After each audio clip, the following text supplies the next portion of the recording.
queridos alunos e professores! Estamos iniciando mais uma aula de Geografia para o sexto ano. Eu sou a professora Juliana e estarei acompanhando vocês ao longo deste momento. Vamos agora identificar o número e o objeto de conhecimento de nossa aula.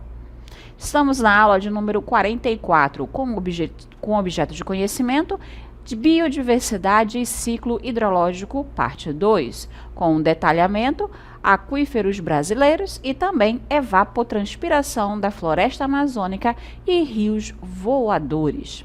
Então, vamos lá, dar início à nossa aula.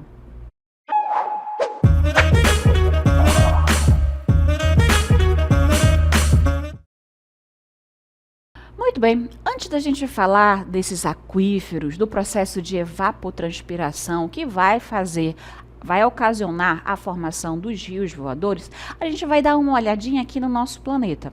A gente tem esse planeta coberto principalmente por essa superfície líquida, que é a água. Mas essa água, ela pode ser continental, rios, lagos, geleiras. Pode ser também águas oceânicas, que, como já diz o nome, a água dos oceanos e dos mares.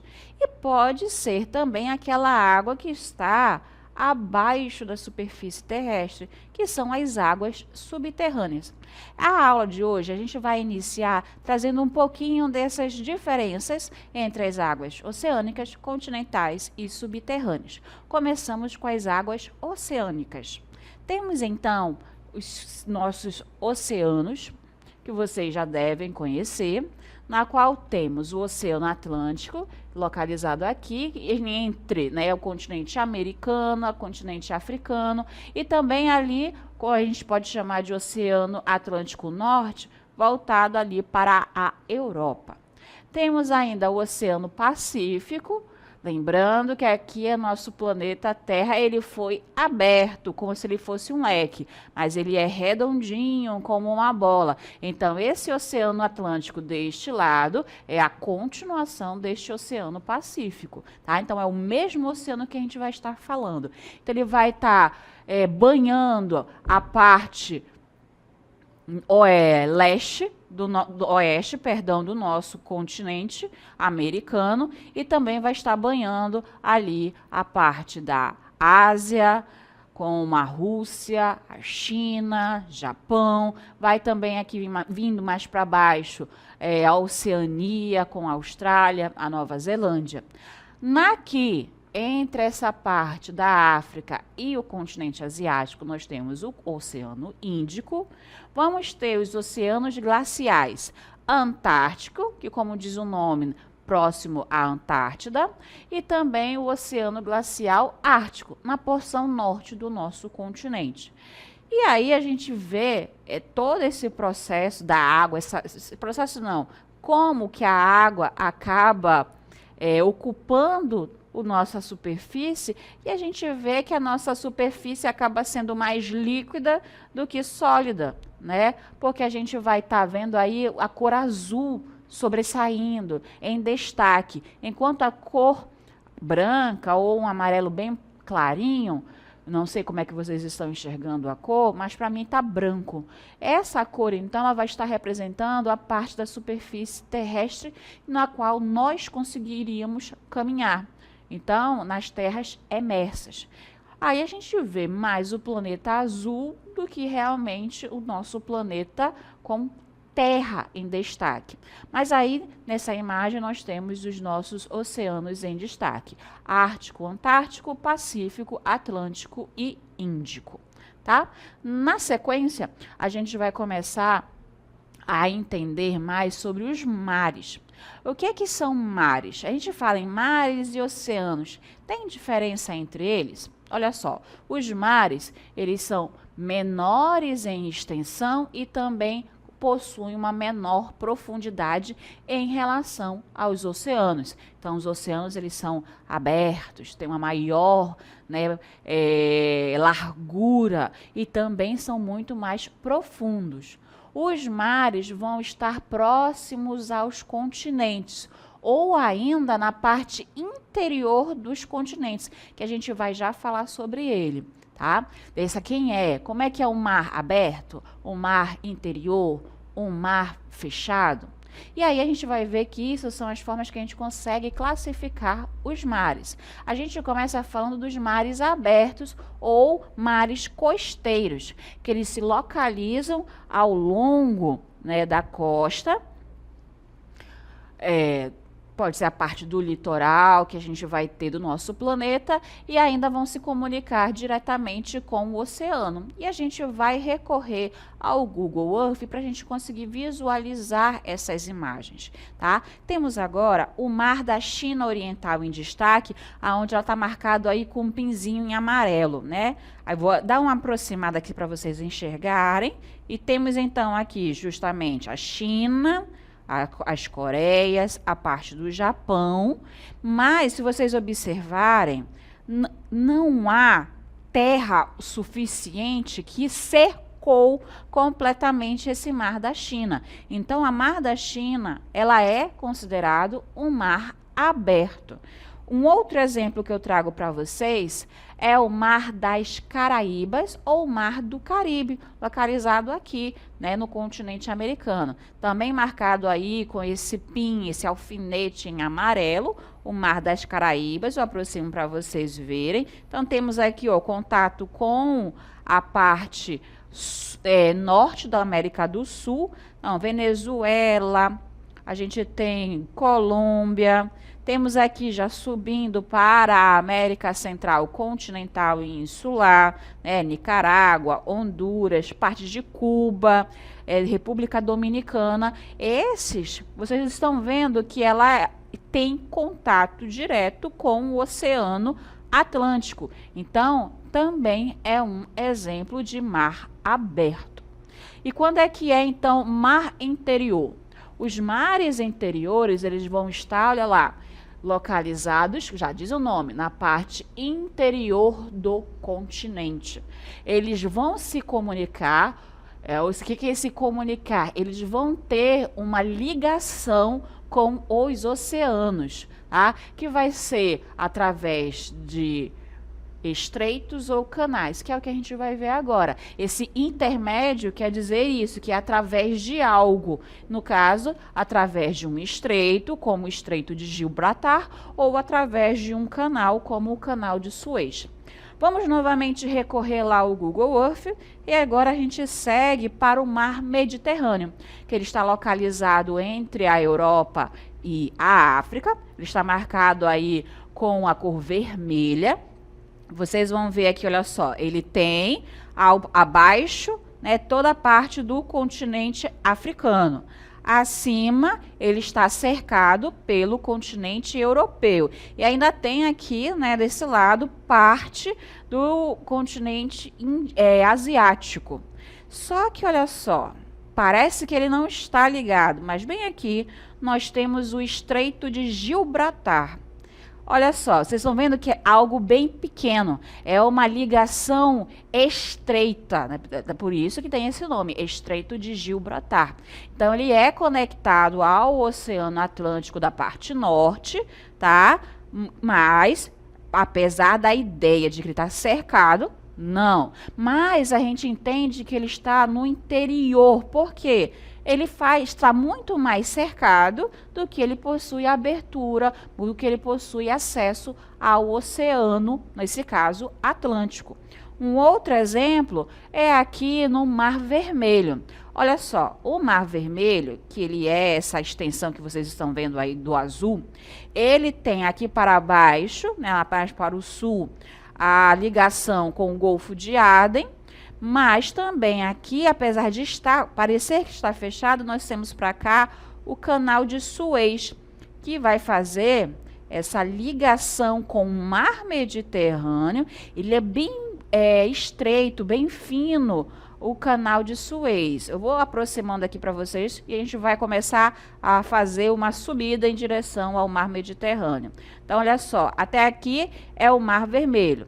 Aqui nós temos o Canal de Suez, que a gente ele é muito utilizado para fazer a ligação entre a Europa e o continente asiático.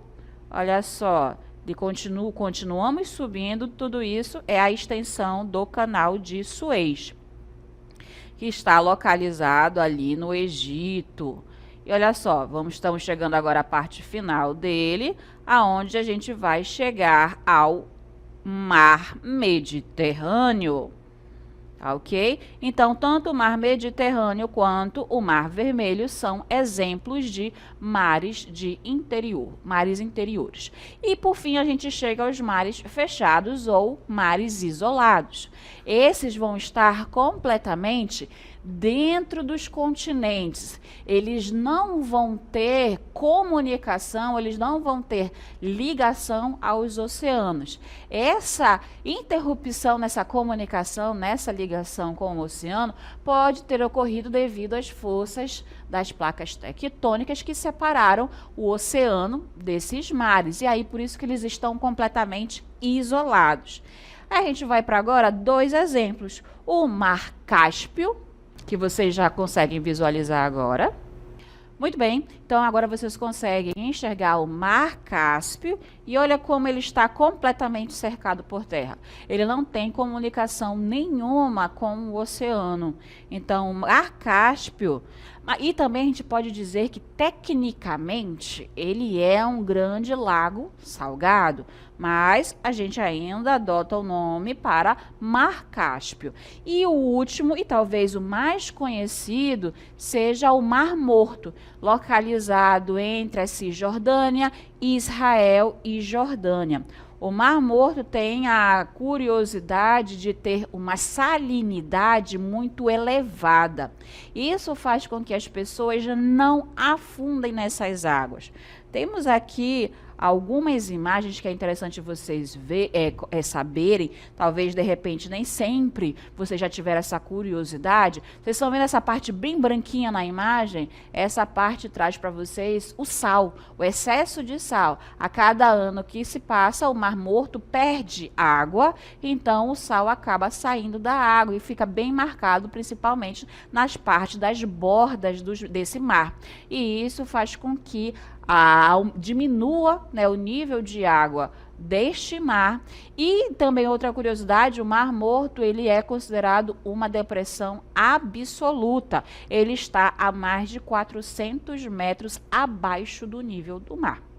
Fechamos então essa parte das águas oceânicas e vamos agora para as águas continentais. Trago para vocês primeiro os lagos. Né? Porque a nossa superfície ela não vai ser formada exclusivamente por oceanos e mares, apesar deles serem a maior parte, né? Sabemos aí que mais de 90% da água do nosso planeta é formado por água salgada. Temos então aí os lagos. Então os lagos são porções de água que ocupam depressões de terrenos. Eles se formam pelo acúmulo da chuva, de águas da chuva, pelo escoamento das águas dos rios ou ainda pelo degelo da neve. Existem também lagos artificiais, originários da ação humana ao transformar a natureza, que é o exemplo que vocês conseguem enxergar nesta imagem. Esta imagem é do Lago Paranoá. É um lago artificial, está localizado na cidade de Brasília. Ele foi criado na década de 1950, com o qual foi feito o represamento do rio Paranoá. E isso ocorreu durante a construção da cidade, que é a capital federal do nosso país. Tem como função principal o represamento dessas águas ajudar no microclima local, ou seja, no microclima da cidade, para fazer com que haja uma maior umidade. E acaba também que as águas desse lago são utilizadas para lazer, turismo, esportes náuticos e também para abastecer certa parte da cidade. Na sequência, a gente vai trazer a geleira. O que é uma geleira? É como vocês estão vendo nessa imagem, uma grande massa densa, compactada de gelo. Então, a água no seu estado sólido, né? Diversas camadas foram ali depositadas e devido à ação da gravidade, ao peso que esse gelo acaba tendo, ela foi compactando, ela foi se acumulando ao longo dos anos. E temos os nossos rios. Os rios, o que que são? Um curso de água natural, que ele continua a correr de forma contínua, ele passa de forma contínua. E geralmente ele vai de um lugar maior, como um planalto, para uma área menor, como uma planície, tá? Desaguando, e esse rio pode acabar, ou seja, desaguar em um lago, em um mar e até mesmo em um outro rio. Agora sim, a gente passa para as águas subterrâneas, aonde a gente vai conhecer os aquíferos.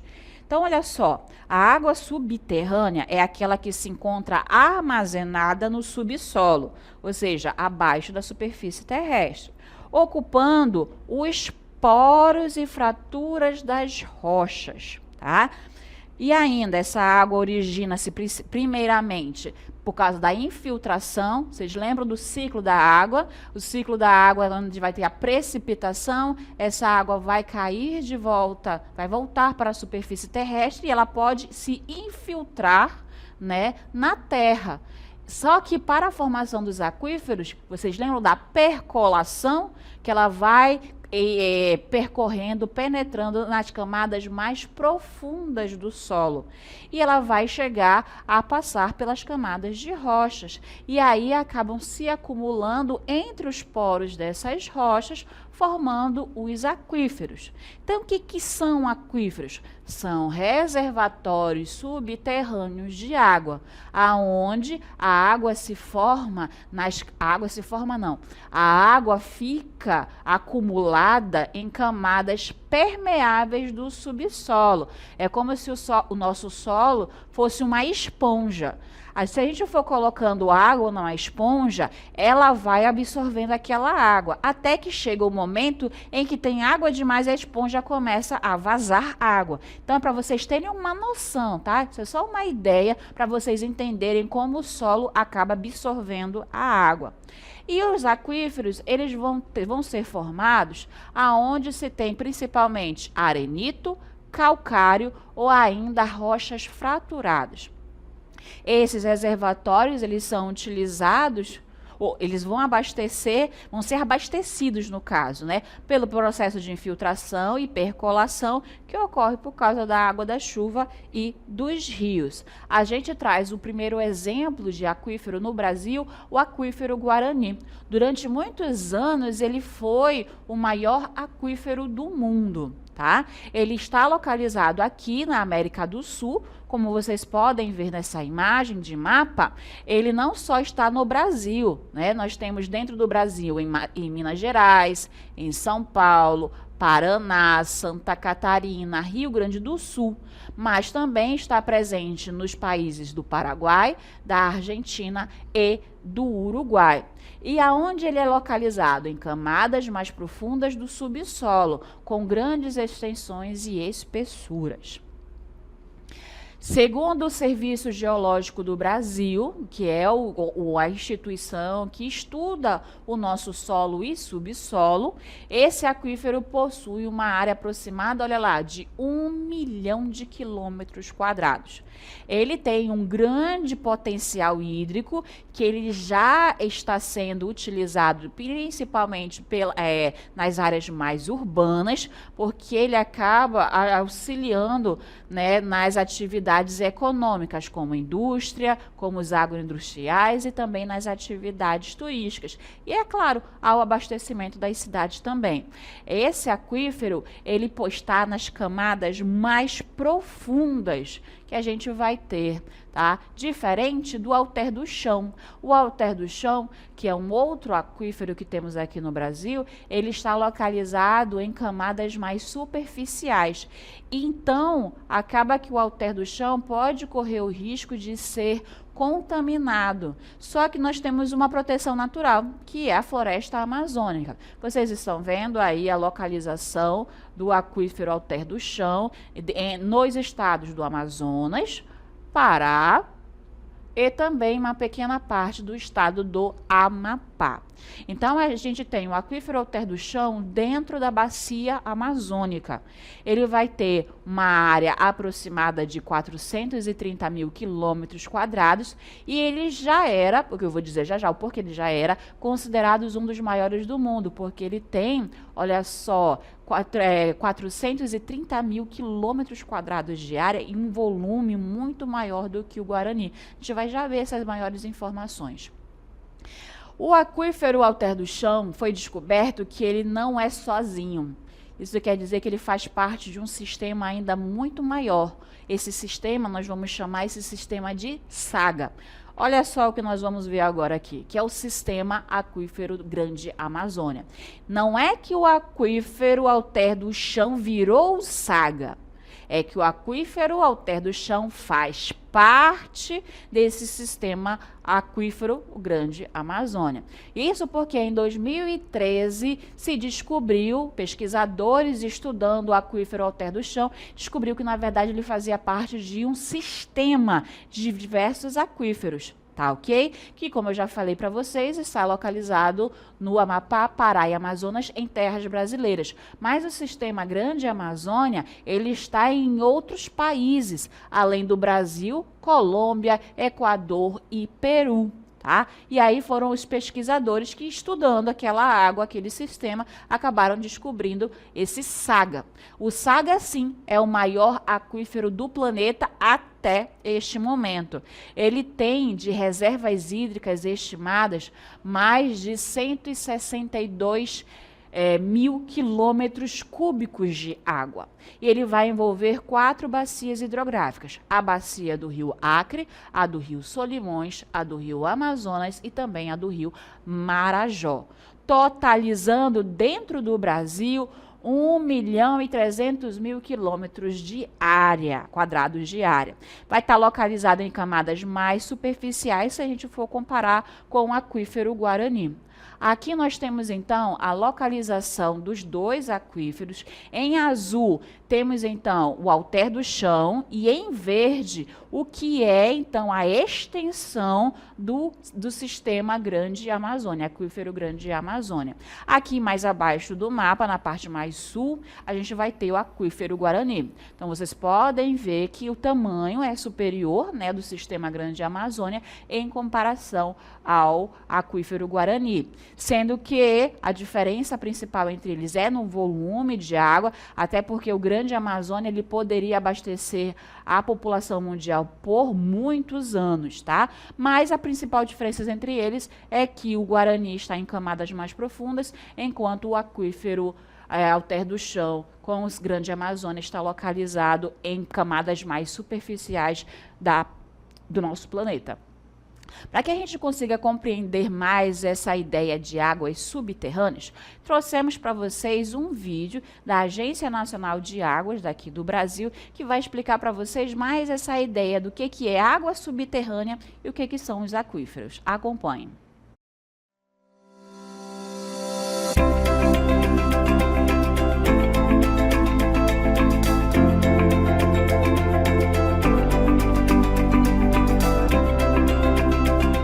Você sabe o que é um aquífero? É uma reserva de água embaixo do solo, abastecida pela chuva e funciona como uma espécie de caixa d'água que alimenta os rios.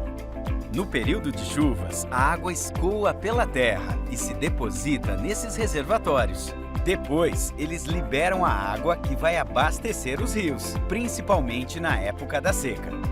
Os aquíferos contribuem para que boa parte dos rios brasileiros sejam perenes, ou seja, não sequem no período da estiagem. Eles são classificados de acordo com o tipo de porosidade e a pressão a qual estão submetidos.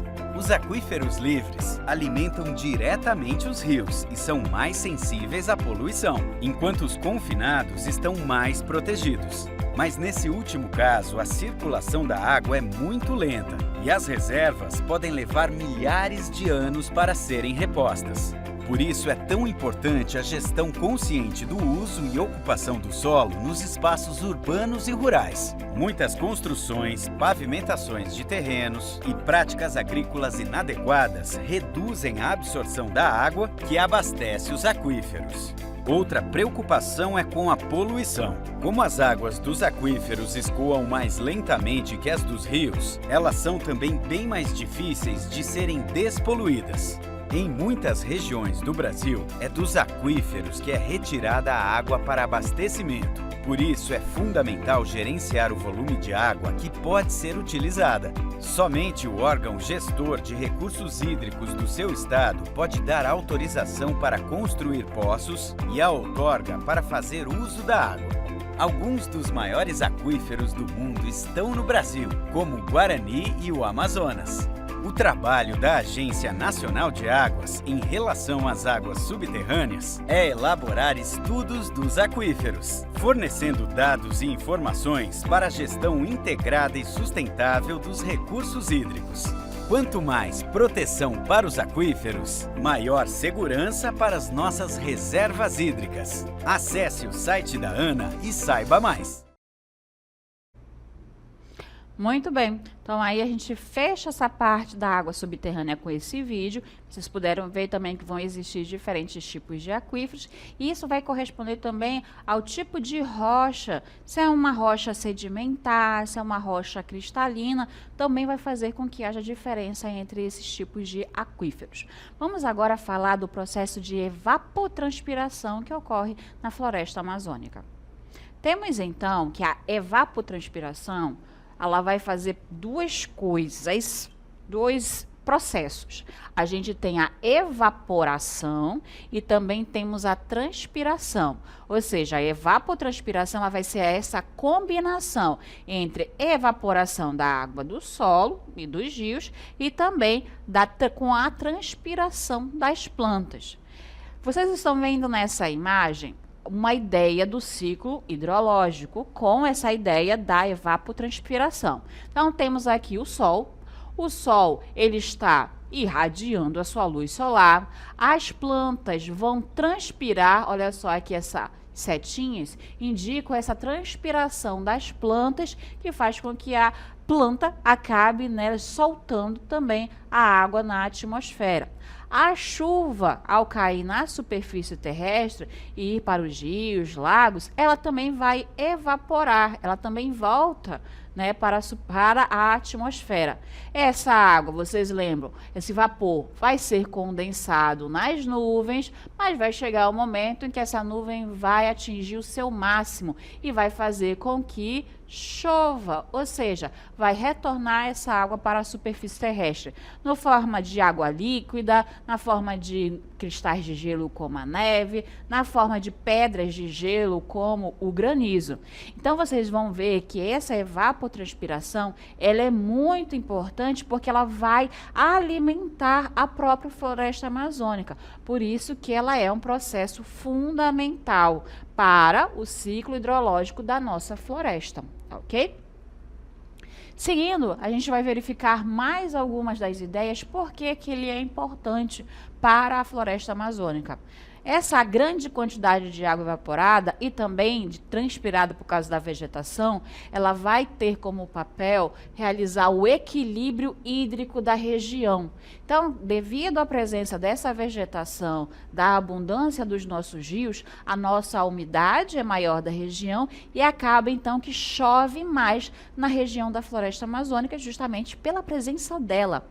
E isso faz com que haja um equilíbrio. Essa grande quantidade de vegetação tem aí como mantenedora dela essa umidade que é jogada na atmosfera e também volta a circular e entra novamente para a alimentação das plantas, que vão absorver através de suas raízes a água e também vai deixar o solo mais úmido. Essa evapotranspiração, ela justamente, devido a esse processo do ciclo hidrológico, que ela faz parte, né, através da precipitação do ciclo da Amazônia.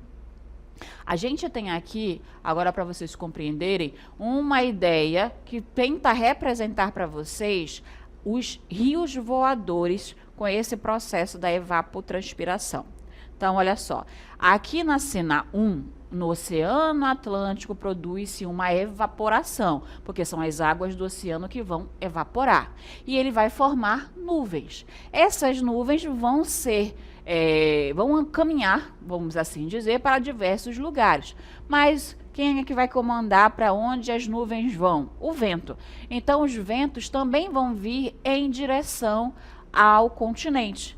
Essas massas de ar já têm umidade. Quando elas encontram a floresta amazônica com a umidade da floresta amazônica, o que acontece? Chove, que é o que a gente passa agora para o ponto 2. Então, impulsionada pelos ventos alísios, as nuvens vêm em direção à floresta e vai cair em forma de chuva e vai recarregar a umidade que foi evaporada, que foi transpirada pela vegetação. Na sequência, a gente tem que esses ventos vão continuar a carregar a umidade que foi jogada agora também pela floresta amazônica. Só que ela vai encontrar uma barreira natural. Quem são essas barreiras? Quem é? É a Cordilheira dos Andes. Nessa extensão aqui que vocês estão vendo, é a Cordilheira dos Andes. Então, ela funciona como uma barreira natural para o vento. E ela faz com que ali a chuva comece, então, a cair. Como ela cai em um lugar bem elevado, como a Cordilheira dos Andes, a gente tem ali na Cordilheira dos Andes uma grande parte dos rios amazônicos aonde eles são formados. Essa barragem natural faz com que esses ventos e essa umidade sejam redirecionados, ou seja, eles vão atingir outros lugares também do Brasil, chegando aqui, ó, a região do Centro-Oeste, chegando à região do Sul do Brasil. Então, essa umidade, né, esse processo da evapotranspiração da floresta amazônica acaba auxiliando nas chuvas que vão atingir tanto o Centro-Oeste e o Sul e também parte da região Sudeste. Então, o que são esses, o que é os rios, o que são, na verdade, os rios voadores? Os rios voadores são massas de ar carregadas de umidade provenientes da evapotranspiração da floresta.